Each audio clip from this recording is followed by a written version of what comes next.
محترم ناظرین، یقیناً آج کا یہ واقعہ سننے کے بعد آپ کا دل دہل جائے گا، تو گزارش ہے کہ اس ویڈیو کو مکمل ضرور دیکھیے۔ بسم اللہ الرحمن الرحیم۔ السلام علیکم۔ بغداد کے ایک شہر میں ایک بڑھیا رہتی تھی۔ اس کے 2 بچے تھے۔ اس کا خاوند انتقال کر چکا تھا۔ اس نے اپنے بچوں کی اکیلے ہی پرورش کی تھی۔ آہستہ آہستہ وقت گزرتا گیا، اس کے بچے جوان ہو گئے، پھر ان کی شادی کا وقت آ گیا۔ اس نے اپنی بیٹی کی شادی ایک بہت ہی اچھی جگہ کر دی اور وہ بہت پرسکون اور مطمئن ہو گئی، اور اس کا بیٹا بہت ہی فرما بردار تھا، ماں سے محبت کرنے والا اور اس کی خدمت کرنے والا۔ ایک دفعہ ایک ہمسائی عورت ان کے گھر آئی۔ اس نے آ کر اس بڑھیا سے بولا کہ کیا تم نے اپنے بیٹے کی شادی نہیں کرنی؟ اس نے بولا کہ کرنی ہے، اگر کوئی لڑکی تمہاری نظر میں ہے تو تم مجھے بتاؤ۔ اس نے کہا کہ ہاں، ایک لڑکی میری نظر میں ہے، وہ بہت ہی خوبصورت لڑکی ہے، اگر تم کہو تو میں وہاں بات کرتی ہوں۔ بڑھیا نے بولا کہ ہاں، تم بات کرو۔ پھر اس نے وہاں بات کی تو وہ بڑھیا کو بھی ان کے گھر لے گئی۔ بڑھیا کو وہ لڑکی پسند آ گئی، پھر اس نے اپنے بیٹے کی اس کے ساتھ شادی کر دی۔ اسی طرح وہ دونوں خاوند بھی بہت خوش رہنے لگے۔ بڑھیا کی بہو بہت شاطر اور چلاک نکلی۔ اس کو اپنی ساس ایک لمحہ بھی برداشت نہیں ہوتی تھی، اوپر سے وہ اپنے خاوند سے ہر وقت لڑنے لگ گئی۔ کہتی تھی کہ اب ہمارے بچے بھی ہو گئے ہیں، میرا گزارا نہیں ہوتا، میں اپنے باپ کے گھر اس گھر سے زیادہ اچھا کھاتی پیتی تھی، تمہارے گھر آ کر تو میرا جینا مشکل ہو گیا ہے۔ تم ایسا کرو کہ میں تمہیں اپنے والد سے پیسے لے کر دیتی ہوں، تم باہر کے ملک چلے جاؤ اور ہمیں اچھا کھلاؤ پلاؤ، میرا اس طرح گزارا نہیں ہوتا۔ جیسے ہی بڑھیا نے یہ سنا تو اس کی آنکھ میں آنسو آ گئے۔ وہ اپنے بیٹے سے کہنے لگی کہ بیٹا، میں تمہارے بغیر کیسے رہوں گی؟ میرا تمہارے سوا ہے ہی کون؟ بیٹا، میں تمہارے بغیر نہیں رہ سکتی، میں روکھی سوکھی کھا لوں گی لیکن تم مجھے چھوڑ کر نہ جاؤ۔ یہ سن کر اس کی بہو نازیہ کو بہت شدید غصہ آیا۔ اس نے اپنے خاوند سے بولا کہ تم فکر نہ کرو، میں اماں جی کی بہت خدمت کروں گی، ان کا خیال رکھوں گی، تم بے فکر ہو کر جاؤ۔ یہ سن کر سہیل بہت خوش ہوا۔ اس نے کہا کہ ماں جی، نازیہ آپ کا بہت خیال رکھے گی، آپ فکر نہ کریں، میں آپ کو فون بھی کیا کروں گا اور آپ کی خیریت بھی دریافت کیا کروں گا اور آپ سے ملنے بھی آیا کروں گا۔ بڑھیا بہت پریشان ہوئی اور رونے لگی۔ اسی طرح وہ روتی رہی اور وہ دونوں خاوند بیوی باہر جانے کی تیاری میں ایک دوسرے کی مدد کرنے لگے اور وہ سارا سامان پیک کرنے لگی۔ اسی طرح سہیل کے جانے کا وقت آ گیا۔ سہیل چلا گیا۔ پیچھے سے اس نازیہ کو اپنی ساس پر اس قدر شدید غصہ تھا کہ اس نے سہیل کے جانے کے فوراً بعد ہی ساس کو بولا کہ کیا آپ اپنے بیٹے کو یہاں سے جانے سے منع کر رہی تھی؟ آپ نہیں چاہتی کہ اس کا مستقبل اچھا ہو، اس کے بچے اچھا کھائیں پیئیں؟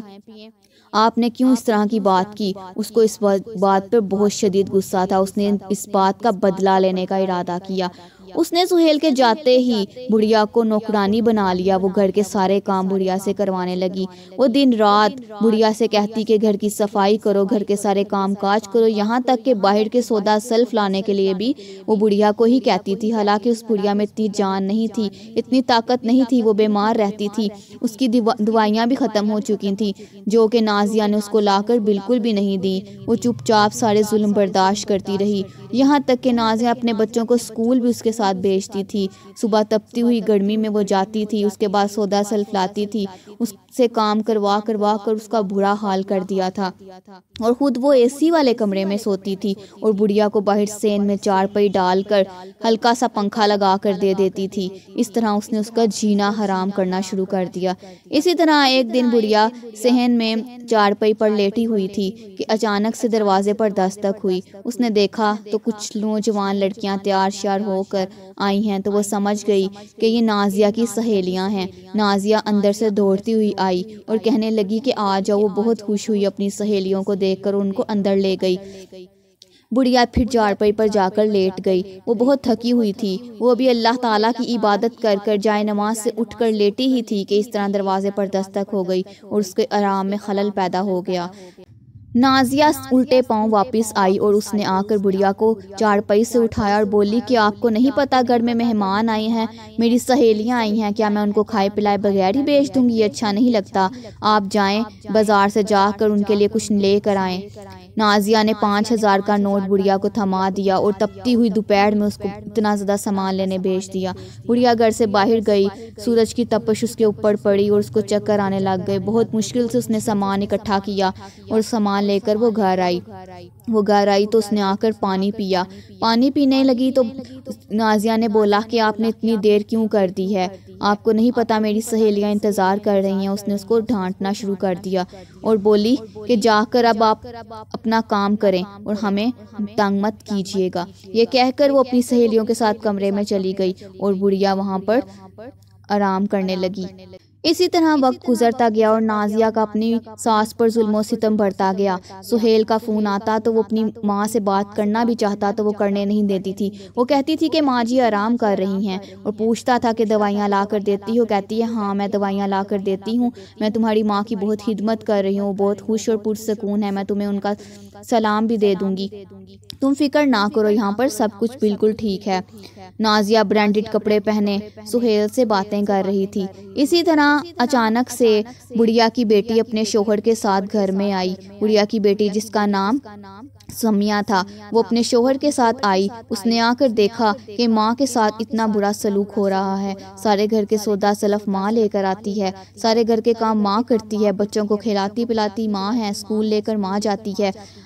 ناظرین، اس وقت آپ سوچ رہے ہوں گے کہ اس بڑھیا کی بیٹی کے دل میں اس کے لیے ہمدردی اور محبت پیدا ہوئی ہوگی کہ میری ماں کے ساتھ اتنا برا سلوک ہو رہا ہے، لیکن اس کے برعکس جو میں آپ کو بتانے والی ہوں وہ سن کر آپ کے بھی دل کو تڑپ پہنچے گی اور آپ کا دل کانپ اٹھے گا کہ ایک بیٹی بھی اپنی ماں کے بارے میں کیا ایسا سوچ سکتی ہے۔ اس بیٹی نے کیا سوچا؟ سنیے، اس بیٹی نے سوچا کہ میری ماں یہاں پر سارے کام کرتی ہے اور وہاں پر میں نے کام کاج کرنے کے لیے باہر اور اندر کے کام کرنے کے لیے ایک ملازم رکھا ہوا ہے، مجھے اس کی تنخواہ دینی پڑتی ہے، کیوں نہ میں ایسا کروں کہ اپنی ماں کو اپنے ساتھ لے جاؤں اور اس ملازم کو فارغ کر دوں، میری ماں باہر کے کام بھی کر دیا کرے گی اور بچوں کو کھلائے پلائے گی بھی اور گھر کے تمام کام بھی کر دیا کرے گی، اس طرح میرا کام آسان ہو جائے گا۔ اس نے اپنے بارے میں سوچنا شروع کر دیا۔ لعنت ہے ایسے لوگوں پر، ایسی اولاد پر جو اپنے ماں باپ کے بارے میں ایسا سوچتے ہیں۔ سمیہ اٹھی اور اس نے نازیہ سے بولا کہ میں اپنی ماں کو یہاں سے لے کر جا رہی ہوں، تم ان پر اتنا ظلم کرتی ہو، سہیل بھائی کو پتہ چل گیا تو وہ کیا سوچیں گے؟ تم اس سے پہلے میری ماں کو مار ہی دو، میں اپنی ماں کو اپنے ساتھ گھر لے کر جاؤں گی اور اس کی خدمت کروں گی۔ نازیہ بولی کہ تم ایسا کیسے کر سکتی ہو، ان کی یہاں پر زیادہ ضرورت ہے، میں ان کی خدمت بھی کرتی ہوں، سب کچھ ہو رہا ہے، ان کو سب کچھ یہاں ملتا ہے، تمہیں کوئی ضرورت نہیں ہے ان کو اپنے ساتھ لے کر جانے کی۔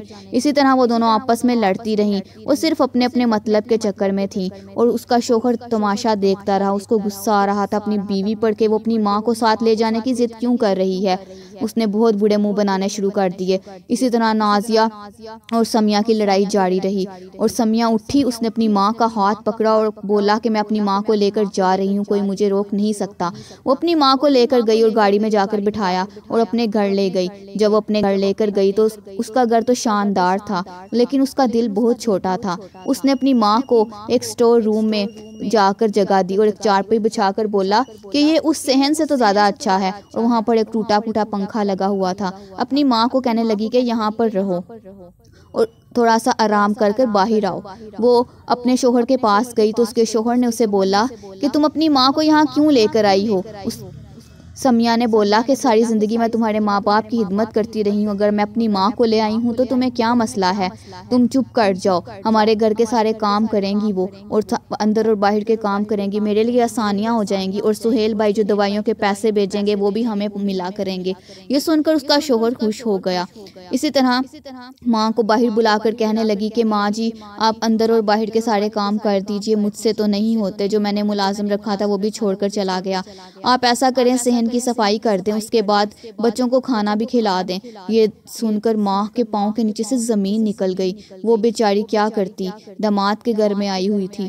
بیٹی نے جو جو کہا ماں نے کیا، سارے گھر کی صفائی کی۔ اس کے بعد ان کے گھر میں ایک دعوت تھی، دعوت پہ اس کے شوہر کے دوستوں نے آنا تھا، تو اس نے اپنی ماں کو اتنی لمبی لسٹ بنا کر دی کہ جا کے بازار سے سودا لے کر آؤ۔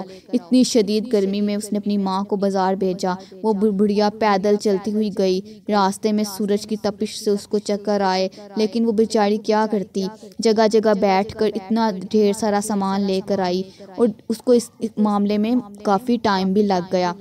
جب وہ گھر آئی اس نے دروازہ کھڑکایا تو اس کا داماد غصے میں دروازے پر کھڑا تھا۔ کہنے لگا کہ تم نے اتنی دیر کدھر کر دی ہے؟ تمہیں نہیں پتا کہ میرے دوست آئے ہوئے ہیں؟ ان دوستوں سے میں نے ادھار لینا تھا، تمہاری وجہ سے وہ چلے گئے ہیں۔ میں نے ان کو اسی لیے دعوت پر بلایا تھا، وہ نہ مجھے ادھار دیں گے اور نہ ہی میرا کام چل سکے گا۔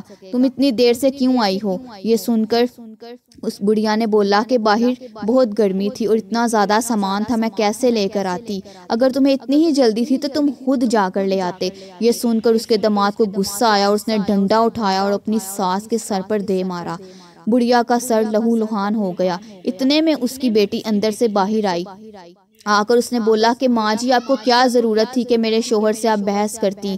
آپ وقت سمیہ نے اپنی ماں کو خون میں لت پت دیکھا بھی، لیکن اس نے اس کی مرہم پٹی کرنے کی بجائے اس کی چڑھائی شروع کر دی، اس کو خوب باتیں سنائیں۔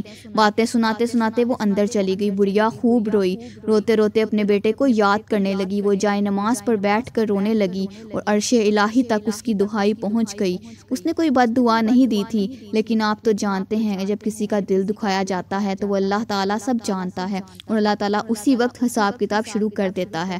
اور بڑھیا کی دعا مانگنے کی دیر تھی کہ سہیل نے پاکستان کی سرزمین پر قدم رکھ لیا اور وہ اپنے گھر کی طرف آ رہا تھا۔ جب وہ اپنے گھر کے اندر آیا تو دروازہ کھلا تھا۔ وہ دروازہ کھلا دیکھ کر اندر چلا گیا۔ جب وہ اندر گیا تو اس کی بیوی نازیہ فون پر اپنی سہیلی سے بات کر رہی تھی۔ وہ کہہ رہی تھی کہ تمہیں تو پتہ ہے آج کل میں کتنی مصروف ہوتی ہوں، سارے گھر کے کام مجھے کرنے پڑتے ہیں، اندر باہر کے کام بھی، بچوں کے کام بھی۔ پہلے وہ بڑھیا ہوتی تھی، سارے کام کر دیتی تھی تو میں سکون سے رہتی تھی، اب اس کی بیٹی اس کو لے گئی ہے، اب تو میرا دن رات مشکل ہوا ہے، کاش وہ ہوتی تو میں اس سے سارے کام کروا لیتی۔ یہ سن کر سہیل کے پاؤں کے نیچے سے جیسے زمین نکل گئی۔ یہ سن کر اس نے الٹے پاؤں اپنی بہن کے گھر کی طرف قدم بڑھائے۔ پیچھے سے نازیہ نے دیکھ لیا اور وہ دوڑتی ہوئی سہیل کے پاس گئی۔ بولا کہ آپ کو کیا ہوا ہے، آپ کدھر جا رہے ہیں؟ اس نے بولا کہ تم چپ کر جاؤ، میں نے سب باتیں سن لی ہیں۔ یہ کہتا ہوا وہ اپنی بہن کے گھر گیا۔ جا کر اپنی بہن کا دروازہ بھی کھلا ہوا دیکھ کر اندر چلا گیا۔ جا کر اس نے اپنی ماں کو آوازیں دی۔ جیسے ہی وہ اپنی ماں کو آواز دینے لگا تو اس کے ابھی آواز اس کے گلے میں ہی تھی کہ اس نے دیکھا کہ اس کی ماں بالٹی میں پانی لے کر آ رہی ہے اور اسے اٹھایا بھی نہیں جا رہا، اور اندر سے اس کی بہن آواز دے رہی ہے کہ ماں جی جلدی آ جاؤ، آپ کو نہیں پتا کہ واش روم میں پانی ختم ہے اور چھوٹو واش روم میں بیٹھا ہوا ہے، آپ جلدی سے پانی کی بالٹی لے کر آئیں اور واش روم میں پانی بھریں اور اس کے بعد پورے صحن کی صفائی بھی کر دیجیے گا۔ یہ سن کر سہیل ایک دفعہ پھر لڑس کر رہ گیا کہ میری بہن کے گھر میں بھی میری ماں کے ساتھ برا سلوک ہو رہا ہے۔ یہ سن کر سہیل اپنی ماں کی طرف جانے ہی لگا تھا کہ ماں کا پاؤں پانی کی وجہ سے سلپ ہو گیا اور وہ گر گئی۔ اس سہیل نے ماں کو تھام لیا اور ماں نے جب سہیل کی طرف دیکھا تو اس کے آنسو جاری ہو گئے۔ اسی طرح سمیہ واش روم سے باہر نکلی تو اس نے اپنے بھائی کو دیکھا تو دیکھتے ہی ڈرامے بازیاں شروع کر دی۔ سہیل نے بولا کہ تم اب چپ کر جاؤ، میں سب کچھ جان چکا ہوں۔ وہ یہ کہتا وہ اپنی ماں کو ہاسپٹل لے کر گیا اور اس کو مرہم پٹی کروا کر گھر لے کر گیا۔ جب وہ گھر لے کر گیا دروازہ کھولا تو صحن میں اس نے کیا دیکھا کہ اس کی بیوی جانور کی شکل میں بنی ہوئی ہے، اس کا چہرہ انسانی شکل کا اور درد جانور کی شکل اختیار کر رہا ہے اور بچے سائڈ پر بیٹھ کر رو رہے۔ نازیہ کی یہ حالت دیکھ کر وہ دونوں ماں بیٹا ہکا بکا رہ گئے۔ ادھر ابھی یہ سزا جاری ہی تھی کہ ادھر اس کی بیٹی سمیہ کے ساتھ بھی یہ معاملہ پیش آ گیا۔ اس کا جسم بھی جانور کی شکل اختیار کر گیا۔ اس کا شوہر اپنی بیوی کو لے کر دوڑتا ہوا اپنے ساس کے گھر آیا، آ کر دیکھتا ہے کہ نازیہ کا بھی وہی حلیہ ہے اور سمیہ کا بھی وہی حلیہ۔ ان دونوں پر اللہ تعالیٰ کا عذاب نازل ہو گیا تھا۔ انہوں نے بڑھیا کے ساتھ جو سلوک کیا تھا، اللہ تعالیٰ کا عذاب ان پر ایسا آیا کہ اللہ تعالیٰ نے ان کو جانور کی شکل میں تبدیل کر دیا۔ یہ دیکھ کر بڑھیا نے اللہ تعالیٰ سے دعا کی کہ یا اللہ پاک، میں نے تو کسی کو بد دعا نہیں دی تھی، انہوں نے بے شک میرا دل دکھایا ہے، لیکن میں ان کو معاف کرتی ہوں، میں اپنے بچوں کے ساتھ کبھی برا ہوتا نہیں دیکھ سکتی، آپ بھی ان کو معاف کر دیں اور ان کو دوبارہ انسانی شکل میں تبدیل کر دیں۔ بڑھیا نے اللہ تعالیٰ سے رو رو کر دعا کی اور اپنا دل اتنا بڑا کیا، ماں کا دل تو ویسے ہی بہت بڑا ہوتا ہے، اور اللہ تعالیٰ نے ان دونوں کو دوبارہ انسانی شکل میں تبدیل کر دیا، اور وہ دونوں روتی ہوئی ماں کے قدموں میں گری اور ہمیشہ ماں سے معافی مانگی اور بولا کہ اب میں ہمیشہ آپ کی خدمت کروں گی، اب کبھی آپ کے ساتھ برا سلوک نہیں کروں گی۔ اور اس طرح وہ لوگ ہنسی خوشی زندگی گزار گزارنے لگے۔ اب وہ بڑھیا کی خدمت بھی کرتی تھی اور وہ تمام گھر کے کام بھی کرتی تھی اور بڑھیا اپنے بچوں کے ساتھ ہنسی خوشی زندگی گزارنے لگی۔ محترم ناظرین، امید کرتی ہوں کہ آج کی اس ویڈیو سے آپ کو بہت بڑا سبق ملا ہوگا، اور امید کرتی ہوں کہ جو لوگ اپنے والدین کے ساتھ اس طرح کا برا سلوک کرتے ہیں، جو بہویں اپنی ساس کے ساتھ ایسا سلوک کرتی ہیں، جو بیٹیاں اپنی ماں کے ساتھ ایسا سلوک کرتی ہیں، ان کو ایک بہت بڑی نصیحت ملے گی اور آئندہ وہ اس سب سے توبہ کریں گی، اور اللہ تعالی ہم سب کے والدین کو ہمارے سروں پر سلامت رکھے اور ہمیں ان کی خدمت اور ان سے محبت کرنے کی توفیق عطا فرمائے۔ آمین ثم آمین یا رب العالمین۔ میرے چینل کو سبسکرائب کرنا مت بھولیے گا۔ مزید اچھی ویڈیوز دیکھنے کے لیے بیل آئیکن ضرور دبائیے تاکہ ویڈیوز کا نوٹیفیکیشن بر وقت آپ کو ملتا رہے۔ پیارے پیارے کمنٹس کریں، ویڈیو کو زیادہ سے زیادہ شیئر کریں، ویڈیو کو لائک کریں۔ خوش رہیے اور خوشیاں بانٹیں۔